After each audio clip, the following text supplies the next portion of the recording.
I want us each to grow individually, become stronger, and write some great songs together and do something unpredictable and different and basically show the world that girls can get along.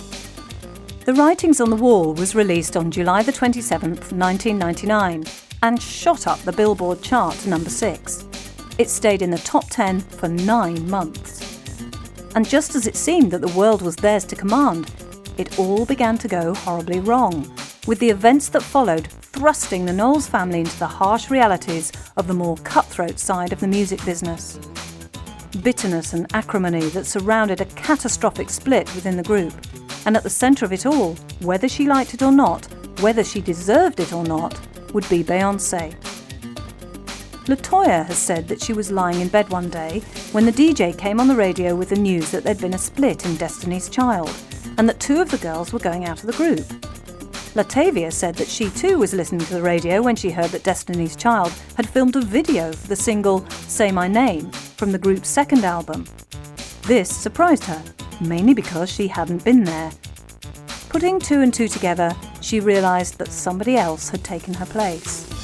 What followed were events that would see the group split cleanly down the middle, with LaToya and Latavia thrown out, and 2 new members, Farrah Franklin and Michelle Williams, drafted in as replacements. All this seemed to show the Knowles family, particularly Matthew, and by implication Beyoncé, in an unfavourable light.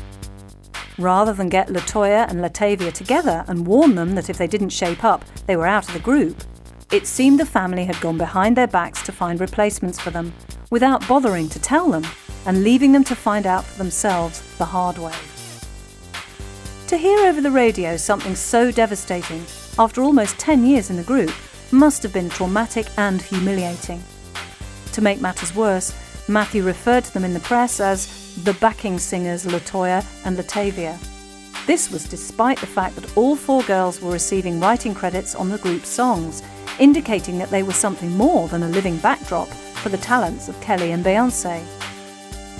Matthew went on to imply that LaToya and Latavia had become lazy and disinterested, failing to pull their weight in what should have been an equal partnership. For their part, the 2 girls felt that with Beyoncé, Matthew and Tina such a close-knit family group, and Kelly as almost an adopted daughter, the cards were stacked in favour of the Knowles family. What they had wanted was their own manager. This would have allowed them a degree of independence within the setup, able to negotiate their own part in the setup without feeling like outsiders, unable to influence what were effectively family decisions. What emerged through the Knowles' announcements to the press was that LaToya and Latavia had sacked Matthew as their manager. This did not go down well. Matthew, Tina and Beyoncé may have felt that this was an act of ingratitude. It was certainly true that the success of Destiny's Child and the accompanying glittering lifestyles for LaToya and Latavia was in no small part down to the steadfast dedication and vision of Beyoncé's parents. However, it is questionable as to whether this meant that they could assume total control without consulting LaToya and Latavia, or even acknowledging that the 2 girls may have had their own point of view. Even very close-knit families have to negotiate differences among their members. But despite all this, the fact was that the girls were out, and to this day their careers have sunk almost without trace. It was an unfortunate end to 9 years spent living a fairy tale dream. It led to speculation that Beyoncé was as much of a control freak as her dad was alleged to be. She now had no one to argue with her, as Kelly seemed to be content to go along with whatever plans the Knowles family and Mafia put forward, for the time being at least. And so, with 2 new members on board, it was business as usual for the band.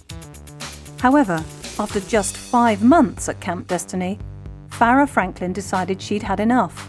She cited exhaustion as her reason for leaving. It seemed that Matthew's boot camp regime of fitness workouts, jogging and 6 hours a day rehearsal had been too much for her. She, like LaToya and Latavia before her, dropped from view in the months after her departure.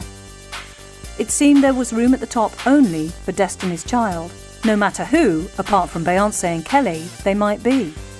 And if you couldn't take the pace, you might as well get off the bus.